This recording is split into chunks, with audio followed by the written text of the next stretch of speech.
Okay, now that we have our resin cast of Blobby, it's now time to paint him so that he looks like he does in the cartoon. Now I'm using Emperor's Children, which is a really vivid pink colour of paint made by Citadel and is available from all games workshops. Now this is an acrylic paint, which means if you want to thin it, or indeed if you want to clean your paintbrush when you're finished, you're going to have to use water. You can also get enamel paints. Humbrol does a whole range of enamel paints. Those will need to be thinned or brush cleaned using something like white spirits.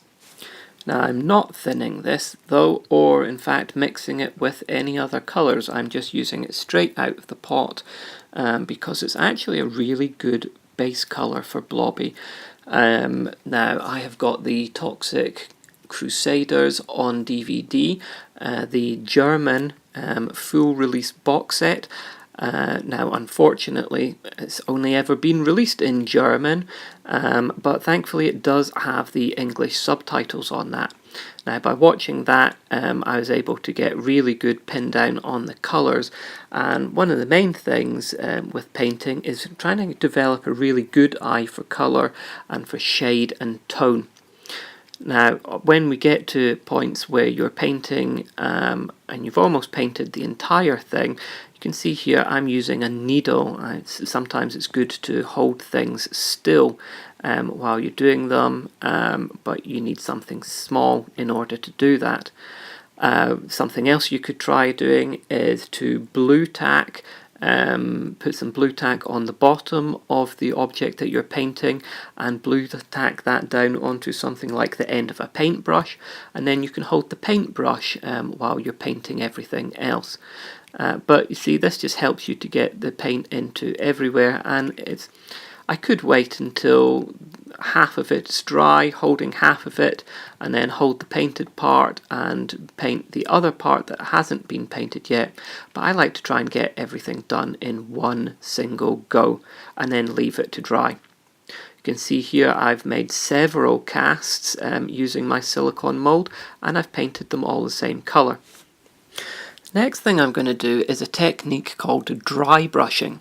Now here what I'm doing is mixing up basically a lighter shade of the colour that I've used for the base.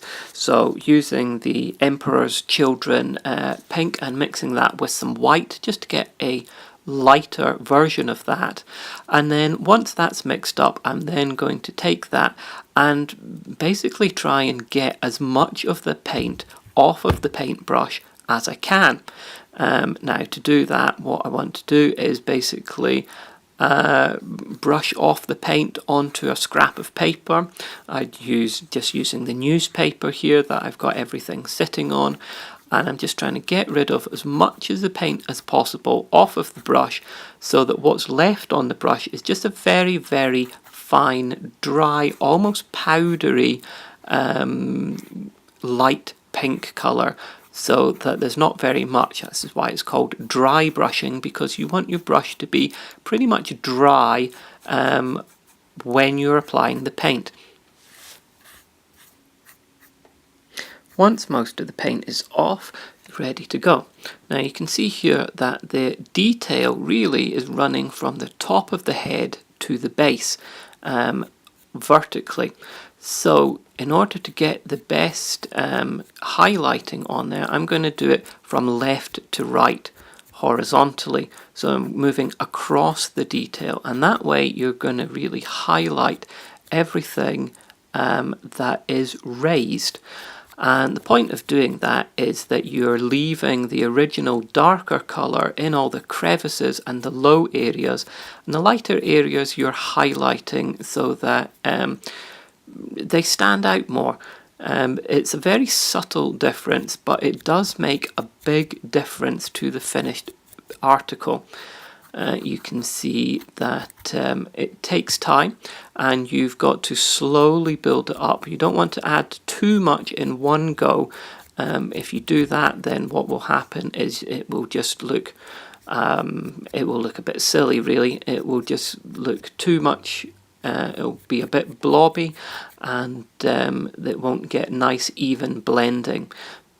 You can see it really is quite a subtle effect. You don't really notice it at first, but as you can see here, if I compare the one on the left, which I've dry brushed, with the original one on the right, you can see there is a definite difference, and it does highlight and pick up the detail a lot more.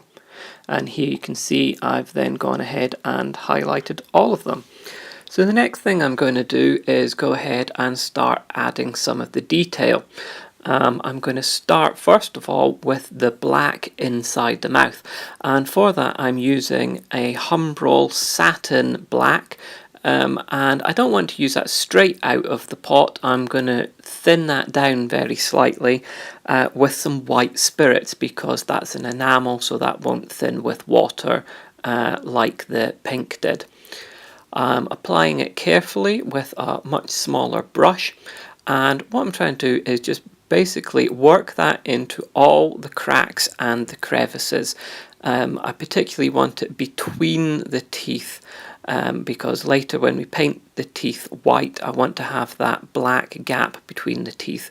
And it's a lot easier at this scale to paint the black in between the teeth first and then paint the white over the top of the teeth than it would be, say, to paint all the teeth white first and then do a black wash over it. Could do it that way, but I find at this scale that the black wash is much harder to control and to get to exactly where you want it to be. So I'm just going to paint everything in first of all and then paint over the top of it later. Now, one thing that my high school art teacher taught me was that black doesn't ever really exist in nature. So usually I wouldn't use black in pretty much any of my painting, particularly on life-size pieces. Life-size, particularly human life-size, you don't really want to be using black at all, because you might have very, very dark shades of different colours, but black just looks really strange on a piece that's supposed to be lifelike. This, however, is based on a cartoon, and in the cartoon there is definite black pen lines for the details and showing between the teeth. So that's why I have decided to go with a black in this case, but as I say, normally I would not actually use a black. You can see that I'm being quite careful with the painting, but there's still bits of black which are slopping onto areas that they shouldn't be, like on the tongue. Tongue I don't mind so much about, because that's going to get painted over the top of. Same with the teeth. But round the gum areas and the sides of the mouth, those bits where there should not be black, what I will do is go back and use just some plain white spirits on the end of the brush and make sure it's nice and clean. And I will go back and thin down those areas, and using the brush with the white spirits on it, but also quite dry, not a lot of liquid on there. I can use that to thin out those black edges and to get a much more natural taper from the black to the pink, and it will also get rid of any areas where the black has gone onto there and it shouldn't be there. So once I'm finished with the black, I then went on and added the black to the other guys that I was painting. So the next thing I'm going to do is paint the tongue. For this I'm using a Ferrari red, which is made by Revel, and that is an acrylic. I'm just using that straight out of the pot without any thinning or mixing, and just applying that very carefully with a small brush and making sure we get into all of the areas. Again, if there's any spillage or painting onto the black or the pink where it shouldn't be, I can go back, and because this is acrylic, I can use water to thin down those areas and to remove the red paint from where it should not be. But if I do this carefully enough, I shouldn't really need to go back and do that. Some of the black on the tongue where it's spilled onto there might still show through, and so I'll need a second layer of red later. And here I've painted all of the tongues red, and we're ready for the next bit. So now I'm going to paint the teeth. For this I'm just using a white acrylic, again from Revel, and you can see it is actually white. Now, I've painted many teeth before, and if I was going for realistic teeth, I would never ever use white. In fact, if I'm going for any kind of life form or anything that is supposed to be natural, I would never use white, as well as never using black. I'd always use something like a tan or a beige colour. Particularly with teeth, you'll find that very few teeth are actually pure white. But this being a cartoon, it actually is white in the cartoon, and so we can get away with using white. So this part is just being very careful and trying to be as accurate as you can using a very small brush. It's fiddly work and it can take a couple of goes.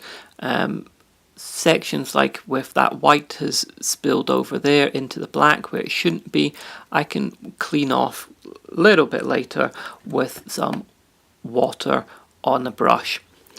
Main thing with this is to take your time and to keep your hands as steady as you possibly can. You can see here I'm actually bracing my right hand that I'm holding the paintbrush with, using my finger against the model that I'm painting. Anything you can do to get a firmer, stronger, more stable base will make your painting more accurate and you're less likely to slip. I also find with painting really fine detail like this that it can help a lot if you hold your breath when you know that the paintbrush is actually going to be touching the object that you're painting, and that way again you will be much more stable and you're less likely to slip and make mistakes. Once done, I've added a second coat of white and done all the rest of them. Okay, I'm now going to do what is probably the trickiest part, which is painting the eyes. I'm using a mixture of paints here, so I've got all Humbrol enamels. I've got number 81, which is a pale yellow, number 99, which is a lemon, and number 120, which is a light green. And I'm mixing them up together to try and get the perfect colour. And again, colour matching is one of the skills that you need to really try and work on. Something can look yellow, but what kind of yellow is it? Is it a light yellow? Is it a slightly yellowy green? Is it a dark yellow? Trying to match the colours exactly to what you're seeing on screen can take trial and error, but you'll eventually get there if you keep looking and trying long enough. And unlike most characters that might have white eyes with a coloured iris or pupil on top, Blobby's actually got this really kind of bright but pale yellow colour which has a hint of green in it. So mixing that up takes a little bit of time. And again, using the DVD in order to check colours against what can be seen on screen really helps. Now, doing the eyes, the eye that you can see on the right side of the screen here, the large one, is not too bad, but the left eye is really tricky. To be honest, you're going to have really no way of painting that eye completely without getting paint onto the pink eyelid where it shouldn't be. In that case, all you need to do is make sure you then clean your brush in, well, because I'm using enamels here, is cleaning it in white spirits, and then wiping off some of those white spirits onto your finger or a damp cloth, and then just tracing the shape of the eyelid with the clean paintbrush, and that will remove the paint that you don't need. You'll need to do a couple of passes, and again it's delicate work which you'll need to brace your hand with using your fingers, but being careful, you will be able to remove the excess paint that is where it should not be, and in doing so you'll be able to eventually get the exact right shape. And once I've cleaned up the eyes, then I've gone ahead and done the rest of them. And then it's on to what is possibly the most nerve-wracking part, which is putting the black pupils onto the eyes. Now, it's nerve-wracking because it's quite easy to mess this bit up. It's very difficult to get the pupils the exact shape that you want them to be, and also getting them to line up so that they're not cross-eyed can be quite a bit of trial and error. It's quite hard to get an exactly perfect round circle, especially at this scale, so it can take a bit of back and forth and adjustment, adding more paint, and where necessary taking it away. The only problem with taking it away here is by using the thinner, because this is a black enamel, using the thinner to remove the paint, unfortunately, will often remove the paint that is on top of, in this case, the yellow. So if it does that, then you'll need to paint the yellow back in again. Again, with something as small as the left eye here, you're almost inevitably going to get black paint onto the eyelid where you don't want it. So again, I'm just using white spirits as a thinner onto cleaning the brush, make sure it's fairly dry, and then using the brush to remove the black paint from where it shouldn't be. And eventually we'll be able to get the shape of the eyelid back in, and it'll start looking good. So here I've painted in all the pupils, and it's time to put in the last piece of paint, which is the light reflection or highlight on the eye. Now, if I was doing a larger piece like a life-size bust, I would use glass eyes, or I might paint them in and put just a gloss over the eyes. But for something this small, I find it really needs a white highlight on it, just to make it pop and to really bring those eyes to life. Without it, even if you do gloss the eyes, it's still, because of the scale and the size of it, it doesn't really come to life as much. But you can see it's there in place now, and then I've gone ahead and put that onto all of the rest of the ones that I've done. And the final thing I'm going to do here is just add a little bit of gloss to the eyes, just to really make them pop and to make them shiny and to bring some life to the character. For this I'm using a clear gloss furniture, wood furniture varnish. You've got to be careful with this because if it can strip the paint from underneath if you move it around too much, so that's why you can see I'm kind of dabbing it on instead of doing brush strokes. If I do brush strokes, it's possible that I could remove some of the yellow or black paint, and I don't want to ruin everything at this late moment. But adding the gloss really does bring this character to life. I know I've already got the white highlights painted in there, but the gloss just brings it overall, adds so much more. I'm also going to add a little bit of gloss to the teeth. The tongue's already got a slight gloss to it, but adding that to the teeth will just make the mouth area look wetter and bring the whole thing to life. And that's him finished. You can see the finished article on the left here compared to the original glow-in-the-dark figure that came with the Toxic Crusaders Toxie figure. You can see the detail on it comes out much better now that it's been painted. Of course, I didn't want to paint the original glow-in-the-dark figure.